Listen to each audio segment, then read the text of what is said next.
محرم الحرام میں اہل تشیع کی جانب سے ماتم، جھولے، تابوت اور اس طرح کے جو افعال کیے جاتے ہیں، کیا یہ شرعی طور پہ درست ہیں؟ کوئی شریعت سے اس کا تعلق نہیں، سب کی سب بدعات ہیں. دین کے اندر ایگزیجریشن کی گئی ہے اور اس سے بھی آگے بڑھ چکے ہیں. اب تو زنجیر زنی اور چھریاں مارنے تک بات آ چکی ہے. حالانکہ مفتی اعظم جو ہیں ایران کے، خامنائی صاحب، ان کا فتویٰ ہے کہ یہ حرام ہے چھری مارنا اپنے آپ کو. لیکن آپ کو پتہ ہے انڈیا، پاکستان، بنگلہ دیش میں جو شیعہ ہیں یہ تو شیعہ ہے ہی نہیں ہے، یہ تو ذاکرین کے فالورز ہیں. کوئی علمی شغف ان کا ہے نہیں ہے. انہوں نے رسومات کا نام جو ہے وہ اہل بیت اور مکتب اہل بیت اپنے آپ کو کہہ رہے ہیں. مولانا اسحاق صاحب رحمہ اللہ تعالی، جن کی بڑی ایکسپرٹیز تھی اس فیلڈ میں، انہوں نے باقاعدہ شیعہ کی فقہ کی کتابوں سے بتایا کہ ماتم کرنا حرام ہے. وہ آج کے علماء کی لکھی نہیں، پرانی ہے. یہ بدعات ہیں جو انہوں نے داخل کی ہیں، جیسا کہ کئی بدعات اہل سنت کے ہاں بھی داخل ہو گئی. یکم محرم کا جلوس بھی تو بدعت ہے نا. اگر 10 محرم کا بدعت نکالا ہوا انہوں نے، پروگراموں کے میں خلاف نہیں ہوں، آپ کریں، سارے خلفائے راشدین کے پروگرام کریں، لیکن سڑکیں بلاک کر کے لوگوں کو تکلیف میں ڈالنا، مریض ہاسپٹل تک نہ پہنچ سکیں، بچے سکولوں تک نہ پہنچ سکیں، اور اس طریقے سے یہ معاملات کو کرنا، یہ نہیں ہونا چاہیے. آپ کنٹرول انوائرمنٹ کے اندر کسی گراؤنڈ میں سرمنی کریں، کسی مسجد میں کریں، کسی امام بارگاہ میں کریں، ضرور کریں. لیکن یہ جو باقی جو چیزیں، یہ جھولے اور ذوالجناح کے جلوس نکالنا اور یہ پنجے اور اس کے نیچے سے گزرنا، اور پھر آج کل تو گھوڑوں کو دفنا بھی رہے ہیں، ٹھیک ہے، تو یہ سب کے سب بدعات ہیں دین میں داخل کی ہیں. اور اس کی وجہ سے شیعہ کی ان ایکٹیویٹیز نے یعنی مکتب اہل بیت کو نقصان پہنچایا ہے. بجائے کہ ان کی تعلیمات کو سامنے لایا جاتا ہے، ان لوگوں نے ان معاملات میں ڈالنا شروع کر دیا. ماتم بھی بالکل حرام ہے. میں نے یوٹیوب پہ میرا کلپ آلموسٹ 20 لاکھ کے قریب لوگ دیکھ چکے ہیں. ماتم کے حق میں شیعہ کے 3 دلائل، میں نے اس کا جواب دیا ہے، اور اس میں جو ایک ٹاپ آف دا لسٹ یہ پیش کرتے ہیں، میں حصول برکت کے لیے عرض کر دیتا ہوں. بلکہ میں اگلے دن ایک شیعہ عالم کو دیکھ رہا تھا، تو وہ دنیا ٹی وی پہ ایک پروگرام تھا، اس پہ بیٹھ کے وہ کہہ رہے تھے کہ جی پہلا ماتم تو سیدہ عائشہ نے کیا ہے. ٹھیک ہے، نہیں نام میں نہیں لیتا، آپ سب کو پتا ہے، کیونکہ نام والی پالیسی اب نہیں ہے. تو اب اس بیچارے کا بھی قصور نہیں ہے، اس نے اپنے بابوں سے ہی سنا ہوا ہے. اس نے مسند احمد خود کھول کے بھی نہیں کبھی دیکھی ہوگی، سنی انہوں نے نہیں کھولی بھی، تو اس بیچارے نے کہاں سے کھولنی ہے، جن کی اپنی کتاب ہے. ہم نے بہت پہلے ریکارڈنگ کرا دی کہ مسند احمد میں آگے الفاظ ہیں.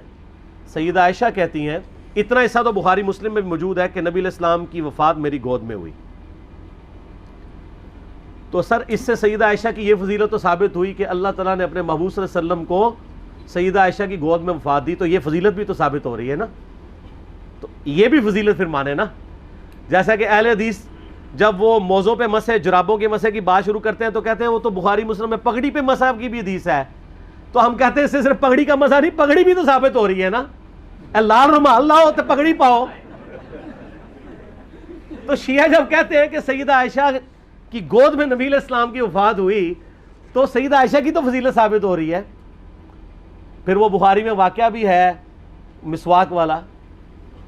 تو مسند احمد میں آگے الفاظ ہیں کہ سیدہ عائشہ کہتی ہیں جب نبی علیہ السلام کی وفات ہوئی تو میں نے آپ کا سر تکیے پہ رکھا اور باقی عورتوں کے ساتھ مل کے میں نے اپنے چہرے کو پیٹنا شروع کر دیا. وہ کہتے ہیں نہیں دیکھیں نہیں، ماتم کا آغاز تو وہیں سے ہوا ہے، لیکن اس کے آگے الفاظ ہیں کہ یہ میری کم عمری اور ناسمجھی کا نتیجہ تھا. تو اگر یہ انہوں نے ثواب سمجھ کے کیا ہوتا تو کہتی کہ یہ میری میچیورٹی اور ثواب کے حصول کا ذریعہ تھا. تو سیدہ عائشہ کا رجوع ثابت ہے. یہاں پہ بھی ایک دفعہ جن دنوں میں ہم مناظرے وغیرہ کر لیا کرتے تھے، یعنی آج سے 10 سال پہلے کی بات کروں، تو ایک شیعہ ذاکر آئے تو وہ بھی کتاب اٹھا کے اپنی لے آئے کہ جی یہ سیدہ عائشہ نے. میں نے کہا یار تمہیں بھی دھوکہ دیا کہ ہم مسند احمد کھول کے آپ کو دکھاتے ہیں، یہ تو ہمارے حق میں دلیل ہے. تو یہ آدھی روایتیں بیان کرتے ہیں. تو سیدہ عائشہ کا کوئی ماتم ثابت نہیں. دوسری دلیل یہ وہ قرآن پاک سے لیتے ہیں کہ جب فرشتوں نے آگے بشارت دی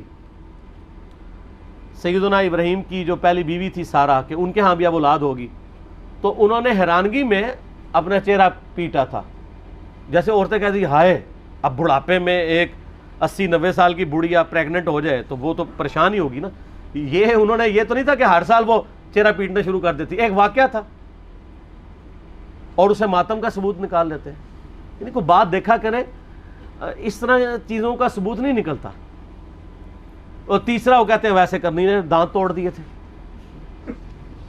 دیکھیں اس میں تو میں نے اتنی بڑی ان کو پھکی دی ہے کہ وہ تو قیامت تک بھی ڈکار آتے رہیں گے اس کے. ہاں میں نے بتایا کہ بخاری مسلم دونوں میں موجود ہے کہ سہل ابن سعد السعدی رضی اللہ تعالیٰ عنہ کہتے ہیں کہ اللہ کی قسم میں جانتا ہوں کہ غزوہ احد کے موقع پہ جب نبی صلی اللہ علیہ وسلم کے دانت شہید ہوئے تھے اور آپ کا خون نہیں رک رہا تھا تو کس نے نبی علیہ السلام کے زخم کو دھویا تھا اور کس نے مرہم پٹی کی تھی. تو انہوں نے بتایا کہ ڈھال میں سیدنا علی جو ہے پانی لے کر آئے اور ڈھال کو الٹا کریں تو پیالہ بن جاتی ہے. تو سیدہ فاطمہ اس زخم کو دھوتی تھی اور جب خون نہیں رک رہا تھا تو سیدہ فاطمہ نے ایک کاٹن کا کپڑا جلا کے اس کی راکھ رکھی تو وہ خون رک گیا. یہ سہل ابن سعد السعدی آل امیہ کے دور میں سیدنا علی کی فضیلت بیان کیا کرتے تھے بخاری مسلم میں, قسمیں اٹھا اٹھا کے, کیونکہ حج کے موقع پہ لوگ ان کو آ کے ملتے تھے کہ اب چند ایک صحابہ زندہ رہ گئے, ان میں سے ایک ہی ہیں. تو وہ پھر آل امیہ کے دور میں مولا علی کے فضائل بیان کرتے تھے. تو میں نے یہ پکی دی ہے کہ جس شخصیت کے سامنے دانت شہید ہوئے ہیں اس نے تو اپنے دانت نہیں توڑے. زیادہ افیکٹ تو اس بندے پہ ہو جس نے اپنی آنکھوں کے سامنے مرم پٹی کی, یعنی سیدنا علی اور سیدہ فاطمہ, انہوں نے دانت توڑے ہیں دونوں نے. کیا تو کیا اویسے کرنی کو آپ ان سے بڑا عاشق رسول کہیں گے؟ تو اپنے ایمان کی فکر کریں. یہ تو ویسے کرنی اس تصور سے خود بھی کہاں اٹھیں گے. المستدرک حاکم میں موجود ہے کہ سیدنا ویسے کرنی رحمہ اللہ تعالی جنگ صفین کے موقع پر مولا علی کے پاس آئے, ان کے ہاتھوں پہ بیعت کی اور معاویہ بن ابی سفیان کے خلاف لڑتے ہوئے شہید ہوئے ہیں مولا علی کی طرف سے. یہ المستدرک الحاکم میں موجود ہے. تو جو شخص خود علی کا مرید ہے اس کو آپ جو ہے وہ علی سے بڑا عاشق رسول ثابت کریں گے؟ جعلی واقعات ہے. صوفیاء نے پھیلائے, شیعہ نے بھی ہاتھوں ہاتھ لے لیے. اس سے بڑی بات پھر کہنا شروع کر دیا کہ جناب کیلا ویسے کرنے کے لیے نازل ہوا ہے. اور ظالموں, وہ کیلے کا ذکر قرآن ہی موجود ہے. کیلا پہلے دا ہے. اللہ دے بندے ہو, ابھی گپیں مشہور کی ہوئی ہیں. اور لوگ آج کل وہ کہتے ہیں دانتوں میں درد ہو تو آپ ویسے کرنی کہ 2 نفل پڑھ لیں, یہ کر لیں. سر دانتوں میں درد ہو تو کسی ڈینٹسٹ کے پاس جائیں. ہو سکتا ہے اندر سے کوئی ہاڑ کھائی گئی ہو آپ کی, کوئی کیڑا لگ گیا ہو, کوئی صفائی کروائیں, کوئی اس کی آپ روٹ کنال کرنی ہو سکتا ہے اس کی کیپنگ ہو. ٹھیک ہے, تو یہ اس طرح کی کہانیاں نہ کرایا کریں. ہاں مسواک بھی کریں, وہ تو کرنی چاہیے جی, اس کی تو تاکید ہے. ٹوتھ برش بھی کرنا چاہیے. ٹھیک ہو گیا, صحیح ہے جی. اس سے یہ پوچھنا تھا کہ ویسے کرنے کی سنت پہ عمل کرتے ہوئے دانت بھی موجود ہیں, کیلے بھی موجود ہیں. ہاں جی, کیا مطلب؟ اگر ویسے کرنے کی سنت پہ عمل کیا جائے ہاں پاسبل ہے. ہاں بالکل صحیح بات ہے. یہ مشورہ دے رہے ہیں کہ جو ویسے کرنے کی دلیل لیتے ہیں وہ ان کے دانت توڑیں اپنے, کیلے ان کے لیے موجود ہیں. بالکل ٹھیک ہے. اگر اجازت ہے ایک حوالہ بتا دوں یہ علمی لوگوں کے لیے.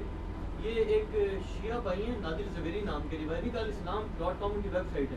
انہوں نے اس پہ پورا آرٹیکل دیا ہے جس میں انہوں نے ثابت کیا کہ شیعوں کے پاس کچھ بھی نہیں اس معاملے میں, سارا صوفیوں سے لیا. ہاں لیکن شیعہ اس کو مانتے نہیں ہے نا, اس لیے ان کا حوالہ ہم کوٹ نہیں کر سکتے.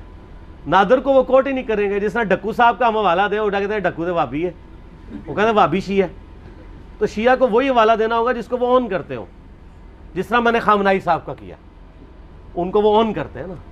اس طرح کا تو جو بھی بات کرے گا اس کو تو نکال کے پرے مارتے ہیں. جیسے اب اہل حدیث کو مولانا اسحاق صاحب کا حوالہ تو نہیں دیا جا سکتا, کیسے دیں؟ ٹھیک ہے, وہ انہوں نے نکال دیا ہوا ہے. ٹھیک ہو گیا. اچھا.